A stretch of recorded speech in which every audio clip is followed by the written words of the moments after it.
दर्शकबिन नमस्कार। केन्द्रबिन्दु समाचारमा स्वागत छ। उपस्थित छु म मनोज नेउपाने। केन्द्रबिन्दु समाचारमा हामी दिनभरिका महत्त्वपूर्ण तथा खोजमूलक समाचारहरू सम्प्रेषण गर्ने गर्छौं। सुरु गरौं आजका प्रमुख शीर्षकहरूबाट। एमसीसी पास नगर्न भन्दै ज्यान मार्ने धम्की आएको उद्योग मन्त्री भट्टको भनाई। नयाँ इतिहास रच्नका लागि ओली नेतृत्वको सरकारलाई निरन्तरता दिनुपर्ने धारणा व्यक्त। प्रमुख प्रतिपक्षी दल नेपाली कांग्रेसमा पनि आन्तरिक विवाद। महाधिवेशनको बेला आफू अनुकूल नियुक्ति गरिएको भन्दै पौडेल पक्षको लिखित असन्तुष्टि। 15 किलो सुन प्रकरण विवादमा तानियो। अनुसन्धानका लागि छानबिन समिति गठन। कोरोनाको कारण साना व्यवसाय पलायन हुँदै राष्ट्र बैंकको राहत प्याकेजले पनि छोएन। र निर्मला हत्या प्रकरणमा मुछिएका तत्कालीन जिल्ला प्रमुख सहित 8 जना प्रहरी निर्दोष ठहर। 2 वर्ष बित्दा पनि पक्राउ परेनन् अभियुक्त। जस्तै परिस्थितिमा पनि होन्डा छ सधैँ तपाईसँगै। त्यसैले अब होन्डा हुनेछ तपाईसँग मात्र 1 रुपैयाँको डाउन पेमेन्ट वा 1 रुपैयाँको इएमआई वा 1% इन्ट्रेस्ट रेटमा। थप जानकारीका लागि यी नम्बरमा कल गर्नुहोस् वा माथि दिएको लिङ्क क्लिक गर्नुहोस्। होन्डा छ सधैँ तपाईसँगै। शर्माजी, चाउचाउ। कुन चाउचाउ? जसमा फाइदा छ। कसलाई फाइदा? हामीलाई कि ग्राहकलाई? तपाईलाई फाइदा हुने प्रीति चाउचाउ। फाइदा के छ यसमा? फाइदा चौध मसलाको स्वाद छ, मिठो मिठो याद छ, भोक मिटाउने ताकत छ, पर्साउँदो विश्वास छ। बुझ्यो? प्रीति चाउचाउ, फाइदा हुने चाउचाउ। यता नेपालमा संक्रमितको संख्या थप 274 सहित 19,547 पुगेको छ। स्वास्थ्य तथा जनसङ्ख्या मन्त्रालयका प्रवक्ता जागेश्वर गौतमका अनुसार बिहिबार मात्रै 27 जना कोरोना संक्रमण मुक्त भएका छन्। यससँगै कुल निको हुनेको संख्या 14,248 जना पुगेको छ। नेपालमा कोरोनाका कारण मृत्यु हुनेको संख्या आज 3 जना सहित 52 जना पुगेको छ। मन्त्रालयका प्रवक्ता डाक्टर जागेश्वर गौतमले मोरङमा 1 र पर्सामा 2 जनाको कोरोनाका कारण मृत्यु भएको जानकारी गराएका हुन्। अब पुरा समाचार। कञ्चनपुरकी 13 वर्षीय निर्मला पन्तको बलात्कारपछि हत्या प्रकरणमा प्रमाण नष्ट गरेको अभियोग लागेका 8 जना प्रहरीले सफाई पाएका छन्। घटना भएको 2 वर्ष बितिसक्दा पनि मुख्य अभियुक्त भने पक्राउ पर्न सकेका छैनन्। हेरौं यसै विषयमा तयार पारिएको यो रिपोर्ट। कञ्चनपुरकी 13 वर्षीय निर्मला पन्तको बलात्कारपछि हत्या प्रकरणमा प्रमाण नष्ट गरेको अभियोग लागेका 8 जना प्रहरीले सफाई पाएका छन्। सफाई पाउनेमा प्रहरी नायब उपरीक्षक डीएसपी अंगुर जीसी, अर्का डीएसपी ज्ञानेन्द्र बहादुर सेट्टी, प्रहरी निरीक्षक इन्स्पेक्टर एकेन्द्र खड्का, जवान चाँदिनी साउद, हरिसिंह धामी, जगदीश भट्ट र रामसिंह धामी रहेका छन्। उनीहरूलाई जिल्ला अदालत कञ्चनपुरका न्यायाधीश गोपाल प्रसाद बास्तोलाको इजलासले आज सफाई दिएको हो। निर्मलाको 2 वर्ष अघि साउन 10 गते बलात्कारपछि हत्या भएको थियो। साउन 10 मा साथीको घर जान भन्दै हिँडेकी निर्मलाको 11 साउनमा घर नजिकैको उखुबारीमा शव भेटिएको थियो। घटना भएको 2 वर्ष बित्दा पनि मुख्य अभियुक्त भने प्रहरीले अहिलेसम्म पक्राउ गर्न सकेको छैन। घटनापछि मुलुकभर दोषीलाई कानुनी कारबाहीको दायरामा ल्याउन आन्दोलन हुनुका साथै उक्त मुद्दा अन्तर्राष्ट्रिय स्तरमा पनि चर्चाको विषय बनेको थियो। सरकारले उच्च स्तरीय छानबिन समितिका साथै राष्ट्रिय मानव अधिकार आयोग र प्रहरीले विभिन्न छुट्टा छुट्टै छानबिन समिति गठन गरेर पनि घटनाको सूक्ष्म अनुसन्धान गरेको थियो। निर्मलाका परिवारका सदस्यले भने न्याय पाउने आशा हराउँदै गएको प्रतिक्रिया दिएका छन्।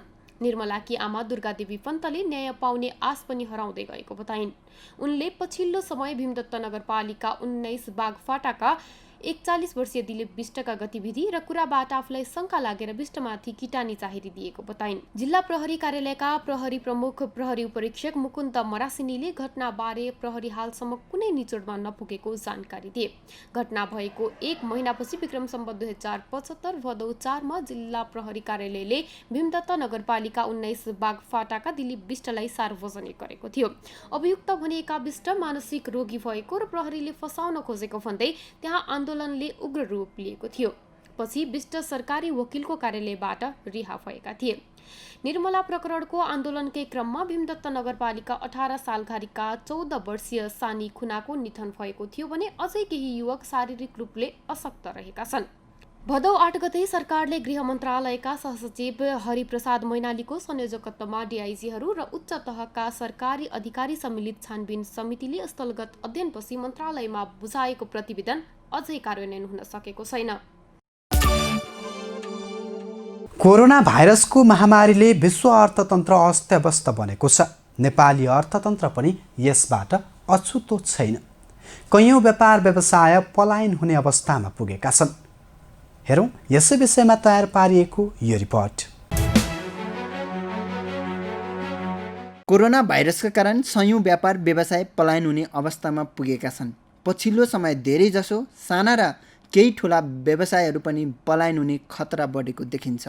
सन् 2015 देखि नेपालमा बढी मात्रामा साना व्यापार तथा व्यवसाय बढेको देखिन्छ।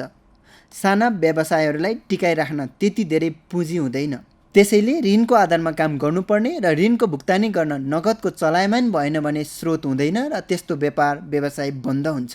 त्यसैमाथि व्यापार नभएपछि पलायन हुने सम्भावना निकै रहन्छ। अहिलेको अवस्थामा न त ठुला उत्पादनकर्ताले उत्पादन गर्न सकिरहेका छन् त न त बाहिरबाट ल्याउन सकेको अवस्था छ। लामो समयको लकडाउनका कारण अहिले घर तथा सटरहरू धमाधम खाली हुन थालेका छन्। फ्ल्याट लिनेहरू 2 कोठामा तथा 2 कोठा लिनेहरू 1 कोठामा सीमित हुन थालेका छन्। व्यवसाय चलायमान भइरहेका कैयौँ घर तथा सटरहरू खाली भएका छन्। केही समय अघि मुलुकको मुख्य पर्यटकीय स्थल ठमेलका व्यवसायीहरूले सटर भाडा तिर्न नसक्दा घरबेटी र भाडावालमा 50% भाडा छुट दिने व्यवस्था भएको थियो। त्यस्तै सिभिल मलका व्यवसायीहरूले पनि भाडा तिर्न नसक्ने भन्दै आन्दोलन गरेका थिए। सो आन्दोलनमा व्यापारीलाई 60% भाडामा छुट दिने गरी सो आन्दोलनको अन्त्य भएको थियो। कोरोनाका कारण एकातिर व्यापार व्यवसाय चलेको छैन भने अर्कोतिर घरबेटीहरू भाडा घटाउन मानिरहेका छैनन्। केही घरबेटीहरूले भाडा घटाए पनि अधिकांशले घटाएका छैनन्, जसका कारण साना साना व्यापार व्यवसाय गर्नेहरू सटरसहित आफू बस्ने कोठा समेत छाडेर घर जान बाध्य भएका छन्। अर्थविद केशव आचार्यले ठुला ठुला व्यवसायले आफ्नो विकल्प खोज्न सक्ने भए पनि साना व्यवसायसँग त्यति क्षमता, दक्षता, अनुभव र त्यति अवसर पनि नभएकाले समस्या पर्ने बताए। अर्थविद आचार्यले सङ्घीय सरकार, प्रदेश सरकार र स्थानीय सरकारले एक आपसमा छलफल गरेर यो समस्याको विकल्प खोज्नुपर्ने बताएका छन्। त्यस्तै बैङ्किङ विज्ञ अनुराज भट्टराईले तत्कालका लागि पलायन व्यवसायको विकल्प कृषि हुन सक्ने बताए। मुलुकको भौगोलिक कारणले सबै ठाउँमा आधुनिक कृषि सम्भव हुन सक्दैन। त्यसकारण आधुनिक कृषिभन्दा आधारभूत कृषिमा जोड दिनुपर्ने विज्ञ भट्टराईको भनाइ छ। कोरोना भाइरसका कारण सरकारले गत चैत 11 गतेदेखि 4 महिनासम्मको लामो लकडाउनका कारण उद्योग, व्यवसाय, यातायात, पर्यटन, लगानी, रेमिटेन्स लगायत विभिन्न क्षेत्र प्रभावित भएका छन्। ती प्रभावित क्षेत्रलाई वर्गीकरण गरेर नेपाल राष्ट्र बैङ्कले विभिन्न राहतका प्याकेज ल्याउनुका साथै कार्यान्वयन समेत सुरु गरेको छ। तर राष्ट्र बैङ्कको राहत प्याकेजले साना तथा मझौला व्यवसायलाई पलायन हुनबाट रोक्न कुनै योजना रहेको छैन।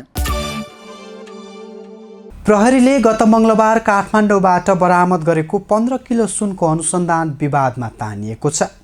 घटनाको छानबिनका लागि महानगरीय प्रहरी कार्यालय रानीपोखरीले प्रहरी वरिष्ठ उपरीक्षक एसएसपी मनोज यादवको नेतृत्वमा छानबिन समिति गठन गरेको छ। घटनामा संलग्न भएको आशंकामा 3 जना पक्राउ परेका छन् भने सुन तस्करमा प्रयोग भएको सवारी पनि बरामद भएको छ। हेरौँ पुरा समाचार। गत मङ्गलबार काठमाडौँको कमलादीबाट 15 किलो सुन बरामद भएको समाचार एकाएक भाइरल बन्यो। समाचार भाइरल भएसँगै सामाजिक सञ्जालमा प्रहरीको वाहवाही पनि भयो। समाचार सार्वजनिक भएको केही बेरमै प्रहरीले पत्रकार सम्मेलन गर्दै बरामद भएको 15 किलो पहेँलो धातुमध्ये 500 ग्राम मात्रै सक्कली सुन भएको जानकारी दियो। पत्रकार सम्मेलनमा महानगरीय प्रहरी परिसर काठमाडौँका प्रमुख एसएसपी श्यामलाल गेवालीले 15 किलो पहेँलो धातुमा आधा किलो मात्रै सुन भएको बताएका थिए। प्रहरीले दिएको जानकारी अनुसार कृष्ण पाउरोटी नजिक चेक जाँच छलेर भागेको 6-5519 नम्बरको स्कर्पियो गाडीको पिछा गर्ने क्रममा फालेको सेतो रङको झोलामा उक्त धातु बरामद भएको हो। झोलामा माउजर लेखिएको 2 थान पेस्तोल र सोही पेस्तोलमा प्रयोग हुने 2 थान म्यागजिन पनि बरामद भएको छ। 15 किलो भनिएको सुन केही बेरमै आधा किलोमा परिणत भएपछि एकाएक प्रहरीमाथि नै आशंकाको सुई घुम्यो। अनुसन्धानका क्रममा काठमाडौँ प्रहरी परिसर र महानगरीय प्रहरी वृत्त दरबार मार्गको गम्भीर लापरवाही देखिएको छ। यो घटनाको छानबिनका लागि महानगरीय प्रहरी कार्यालय रानीपोखरीले प्रहरी वरिष्ठ उपरीक्षक एसएसपी मनोज यादवको नेतृत्वमा छानबिन समिति गठन गरेको छ। समितिले यो घटना कमलादी स्थित नोभेल बैंक अगाडि नभएर सुन्दारा आसपास भएको प्रारम्भिक निष्कर्ष निकालिएको छ। छानबिन समितिले त्यस आसपास जडित सिसी क्यामेरा हेर्दा त्यस्तो कुनै घटना नभएको देखिएको हो। महानगरीय प्रहरी वृत्त दरबार मार्गका डिएसपी रञ्जन दाहालले घटनाको अनुसन्धान गरेका थिए, तर सुन्दारा क्षेत्र दरबार मार्ग प्रहरीको क्षेत्राधिकारभित्र पर्दैन। त्यसकारण अनुसन्धानमा संलग्न अधिकारीहरूमाथि घटनास्थल परिवर्तन गरेको आरोप पनि लागेको छ। त्यस्तै झोला फालेर गाडी भागेको बताइए पनि उक्त गाडीको नम्बर समयमै अधिकारीहरूलाई उपलब्ध नगराइएको बताइएको छ। घटनामा संलग्न भएको आशंकामा महानगरीय अपराध महाशाखाले जिल्ला प्रशासन कार्यालय नवलपरासी पूर्वको समन्वयमा 3 आरोपीलाई दुम्कीबासबाट पक्राउ गरेको छ। पक्राउ पर्नेमा देवान पटेल, विजय पटेल र निलेश सखिया रहेका छन्। महानगरीय प्रहरी कार्यालयका डिआइजी विश्वराज पोखरेलका अनुसार उनीहरूको संलग्नताबारे अनुसन्धान भइरहेको छ। सुन तस्करले प्रयोग गरेको 565519 नम्बरको जीप महानगरीय अपराध महाशाखाको टोलीले ललितपुरको नखीपोटबाट बरामद गरेको छ। सत्तारूढ दल नेकपाको आन्तरिक विवाद चरम उत्कर्षमा पुगेका बेला प्रमुख प्रतिपक्षी दल नेपाली कङ्ग्रेसमा पनि आन्तरिक विवाद देखिएको छ। पार्टी सभापति देउवा विरुद्ध 14औं महाधिवेशनको मिति नजिकिँदै गर्दा पार्टी सभापति शेरबहादुर देउवाले आफू अनुकूल नियुक्ति गरेको भन्दै पौडेल पक्ष प्रतिवादमा उत्रँदा दुई खेमाबीच असन्तुष्टि सुलिँदै गएको हो। प्रस्तुत छ यसै विषयमा तयार पारिएको यो रिपोर्ट। प्रमुख प्रतिपक्षी दल नेपाली काङ्ग्रेसका दुई खेमा बीचको असन्तुष्टि चुलिँदै गएको छ। 14औं महाधिवेशनको मिति नजिकिँदै गर्दा पार्टी सभापति शेरबहादुर देउवाले आफू अनुकूल नियुक्ति गरेको भन्दै पौडेल पक्ष प्रतिवादमा उत्रँदा दुई खेमा बीच असन्तुष्टि चुलिँदै गएको हो।